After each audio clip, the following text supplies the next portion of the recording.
This happened back in 2017 when I was living in St. Petersburg, Florida.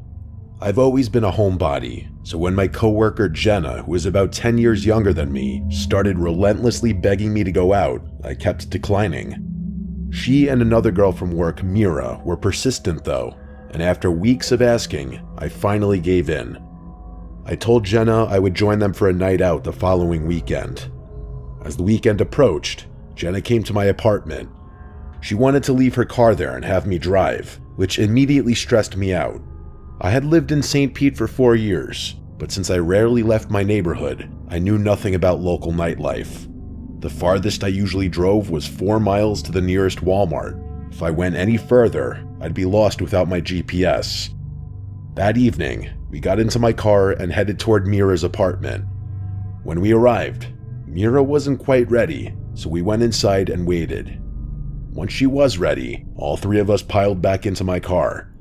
Since I was driving, Jenna had to navigate. We eventually ended up at a busy club. We went inside, found a spot, and ordered some drinks. We hadn't been there long when Jenna said, "Hey, I'll be right back. I see someone I know." She then asked Mira to go with her. I remember feeling a sharp stab of annoyance. Why beg me to come out only to leave me alone moments later? But I waited. A few minutes later, Jenna and Mira returned, smiling. "My friend brought us around," Jenna announced, handing me a glass. I trusted her, she was my coworker, so I took the drink, as they did theirs. I believe Jenna's friend bought us 2 rounds each. It wasn't long after the 3rd drink that something felt terribly wrong. The room didn't spin, but a wave of thick, unsettling dread washed over me. I turned to Jenna and insisted we have to go now. The next few hours are a blur. I don't remember leaving the club, but apparently we did. The first thing I recall clearly is sitting outside Mira's apartment complex, still in the driver's seat of my car. I heard Jenna and Mira talking, and whatever they said, some combination of words I can't recall to this day, instantly triggered my fight or flight response. I didn't need to understand the words. My gut knew I was in danger. I slammed the car into drive and sped away. Whatever had been slipped into my drink was powerful. I wasn't a lightweight, and I'd only consumed 3 club drinks, which are often watered down. I was driving all over St. Pete, unable to focus, simply trying to figure out how to get home, but my mind was completely scrambled. At one point, I stopped at a red light. Suddenly, 2 figures appeared at my window, and then someone was pulling my car door open. I was in total shock. My car doors automatically locked the second I put the vehicle in gear. I still have no idea how they managed to open it. 2 strange men were actively pulling the door open, and the sight snapped me out of the mental fog just enough for me to hit the gas and flee the intersection. After that moment of sheer terror, the memory vanishes again. The next thing I remember, I was sitting in my car parked near a row of quiet homes. I was staring blankly at my phone, trying desperately to figure out how to operate it. But the drug had made me so paranoid and confused that the simplest action felt impossible. I looked around, saw no one, and convinced myself I was safe for the moment. I reclined the seat and fell into a deep, drug-induced sleep. I woke up around 5 a.m. with the drug wearing off. I was finally able to use my phone. I put on the GPS and drove straight home, collapsing into bed immediately.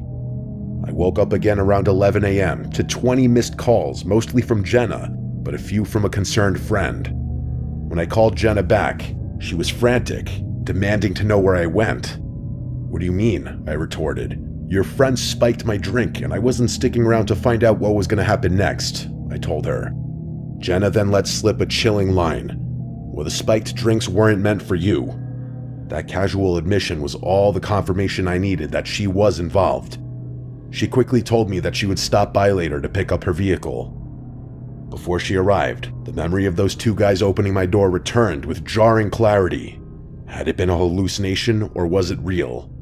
I went outside to check my car, and there it was. The plastic casing of my driver's side door handle was completely missing.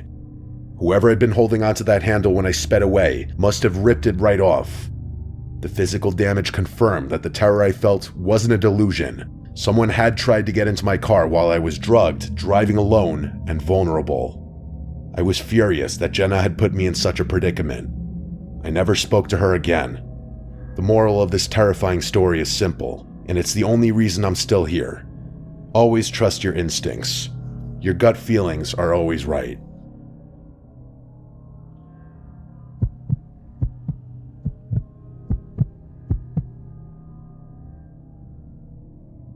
I'm a teenager that lives in a lively coastal town in a small enough country.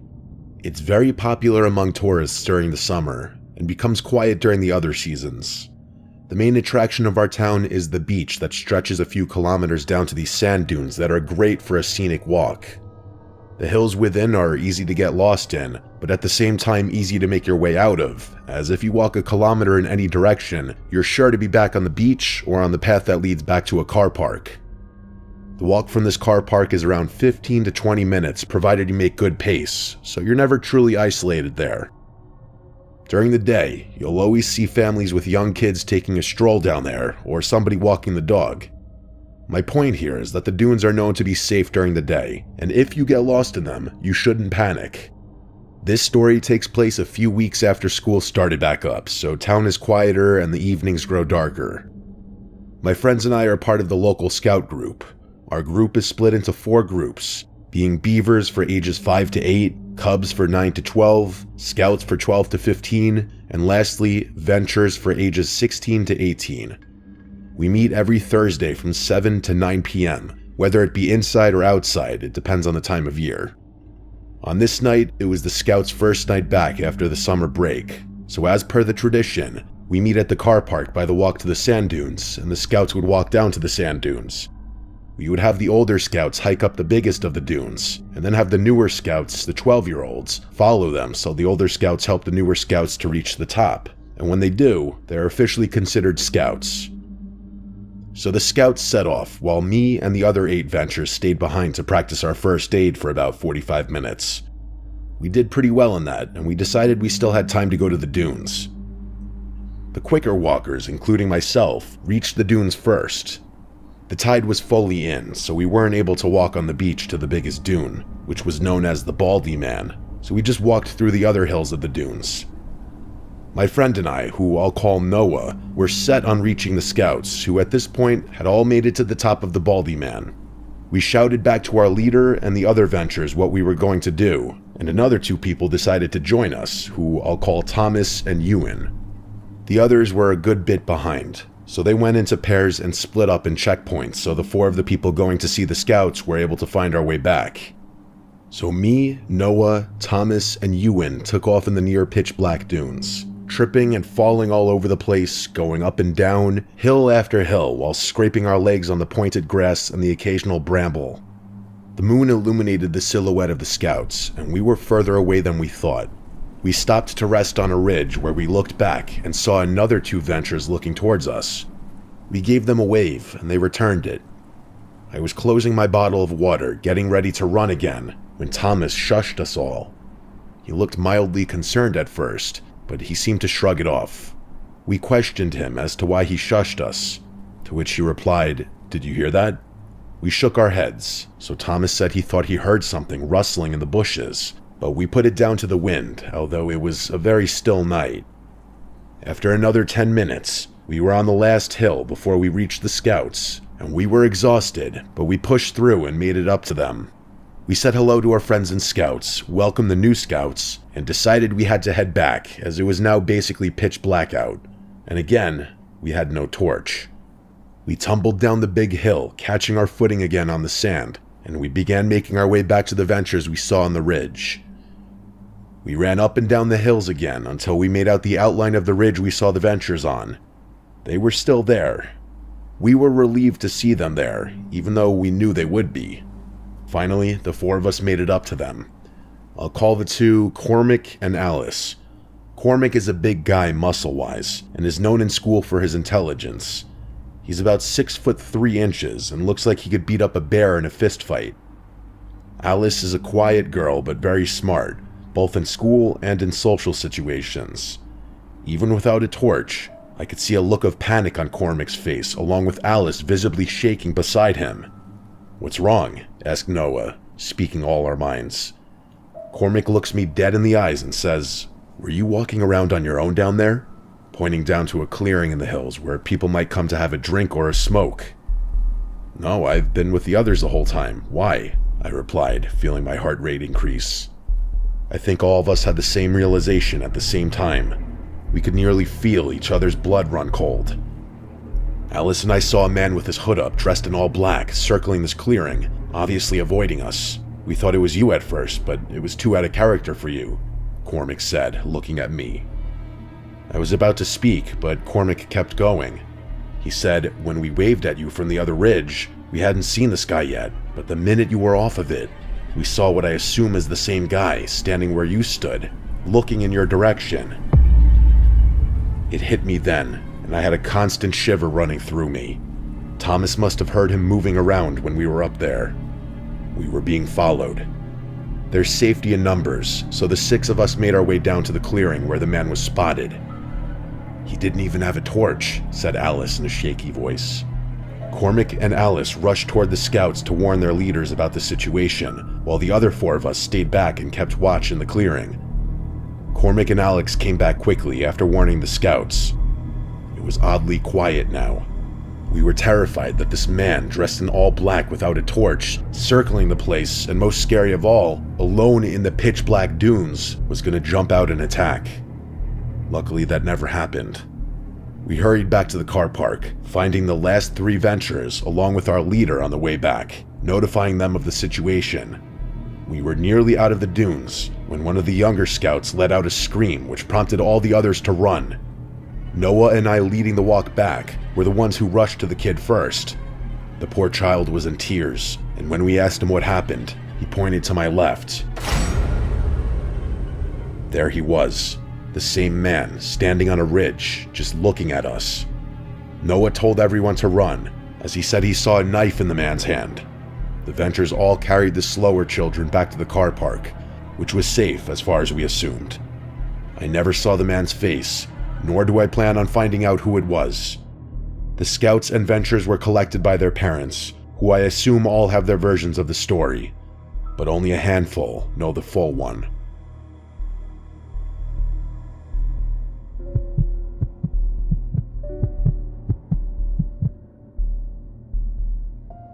This happened when I was 22 years old. I was working as a bartender at a small dive bar a few blocks from my apartment. By no means a fancy place, just a bunch of locals who would come and get their late night drinks or to watch whatever games were on. I started recognizing regulars pretty quickly, a lot of them older guys. After my shifts, I usually walked home because it was so close, and sometimes I'd have a couple shots with customers near closing time, so driving wasn't smart. The walk only took about 7 minutes, and I had done it so many times that I never really felt scared before. There was one regular who always made me uncomfortable though. His name was Jared. I knew this because of his credit card.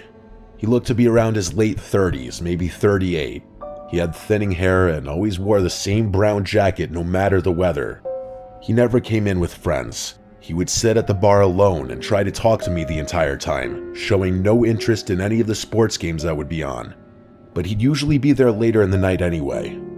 He asked personal questions sometimes, and I always kept my answers short and tried to stay polite because that's part of the job, but I avoided encouraging him. One Friday night, he came in like usual around 10. He nursed one beer for almost an hour and just watched me while I worked. Not like he was intensively staring at me the entire time, but I'd catch him shooting constant glances at me and he would look away when I'd notice. Almost every time I walked past, he tried to start a conversation. Near the end of his drink, he asked if I wanted to hang out sometime outside of work. I told him I wasn't interested and that I like to keep my work and personal life separate. His face changed right away. He forced a smile, threw some cash on the bar, and said, "Yeah, whatever." Then he left without tipping, which he had never done before. I remember feeling relieved he was gone, but also a little uneasy about how fast his mood shifted. My shift ended at midnight. The other bartender came in to take over, and I counted my tips, grabbed my hoodie, and headed out the front door. The street was quiet like it usually was that late. I had just turned onto the next block when I heard someone say my name. It made my stomach drop right away. I turned and saw Jared, standing near a lamppost. I didn't even hear him walk up. He gave a small wave and started walking toward me. I stopped, but kept some distance. He apologized for storming out earlier and said that he tends to just get nervous. I told him it was fine, but that I really needed to get home. He nodded and said, "I just wanted to ask one more time if I could get your Instagram or Snapchat or something. I promise I won't bother you." I told him I don't use social media. He stared at me for a second, then smiled in a way that made me uncomfortable. He said, "That's weird, because I've seen you on Instagram at the bar before." My heart started pounding, because now he was directly confronting me. I had no idea how he knew that. I just said, "Please leave me alone," because at this point, he escalated things beyond comfort. He kept smiling and said, "Okay, have a good night." I turned and started walking again, trying to stay calm. After a few seconds, I thought I heard footsteps behind me. At first, I told myself I was being paranoid, but when I glanced back, I saw him walking the same direction, about half a block behind me. I sped up a little, he sped up too. I slowed down, and he slowed down. It felt like a sick game, like he was some NPC in a video game programmed to match my speed. I kept walking toward my apartment building, hoping maybe he would turn off somewhere, but he didn't. When I reached my building, I crossed the street instead of going straight to the door. I stopped and turned around. He stopped too. He just stood there under a tree, mostly in shadow. I couldn't see his face clearly, but I could still somehow tell he was smiling a little. I yelled, "Why are you following me? I don't want to have to call out for help." He didn't answer. He just stood there stiffly. I blurted out, "My boyfriend lives with me. I'm going inside to get him right now." That was a lie. I lived alone. I turned and hurried to the front door of my building. I hurried and punched in the code for the building. The door buzzed and unlocked for a few seconds. Right as I pulled it open, I heard fast footsteps behind me. I looked back and saw Jared running toward the building. I ran inside and let the door slam shut behind me. I didn't wait to see if it latched fully. I just ran up the stairs to the second floor. My apartment was at the end of the hall. I could hear the main door downstairs push open aggressively, and then footsteps hitting the stairs hard and fast. He made it in. I fumbled with my keys at the door, almost dropping them. I could hear him getting closer, his shoes slamming against each step. I finally got the key in the lock and threw myself inside, slamming the door and locking it just as he reached the hallway. A second later, his whole body smashed into my door. The impact literally shook the whole door and wall. I screamed and backed away, grabbing my phone. He hit the door again, harder this time, like he was trying to break it down. Then I heard another door open in the hallway and a man's voice yell, "What the hell are you doing?" The banging stopped. There was silence for a second, then footsteps quickly moving away. I looked through the peephole and saw my neighbor, an older guy who lived across from me. He was standing in the hall looking confused and angry. Jared was already halfway down the stairs, not saying a word. My neighbor knocked gently and asked if I was okay. I opened the door a crack, shaking and crying. I told him everything while he stayed in the hallway with me. He said he had heard the banging and thought someone was trying to break in. I called the police, and they came that night and took everything very seriously. I gave them Jared's name from his credit card at the bar, and the building owner pulled the camera footage that showed him running in after me. My boss gave them the bar footage too. The next day, an officer called me and told me they had identified him as Jared Perez, and that detectives were sending the case to the prosecutor. It would be treated as stalking and unlawful entry because he chased me into the building and tried to force my apartment door open. Hearing those words made everything feel even more real, but also a slight bit reassuring. I went to the courthouse the next day and filed for a restraining order. I had to tell a judge everything that happened, and they looked at the police report and the security video. The judge approved a temporary restraining order right away, and police served him with it soon after. I was told the prosecutor was moving forward with charges related to him trying to break into my apartment. I still worked at the bar for a while after that, but I stopped walking home alone at night. Even with the court order and the charges, I felt scared every time I came back to my building. I would check over my shoulder the whole walk and rush inside as fast as I could.